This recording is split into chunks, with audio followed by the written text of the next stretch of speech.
So, yan mga boss. Lilinisan na natin yung ating ah, panggilid o yung ating CVT. So, gagamit tayo mga boss ng RS8. So, na-order natin to sa Shopee. So, yan. So, salamat Shopee. So, subukan natin kung maganda ba to mga boss. So, lapit natin tong ating camera.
So dito mga boss, napansin natin na yung RS8 o yung ating CVT cleaner ay kaparehas lamang ng mga ibang mga CVT cleaner mga boss.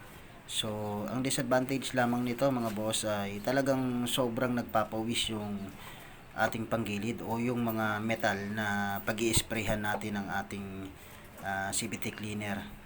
So kailangan ilinisin natin ng maigi bago natin i-assemble dahil nagpapawis ng sobra yung bakal na na-sprayhan nito mga boss.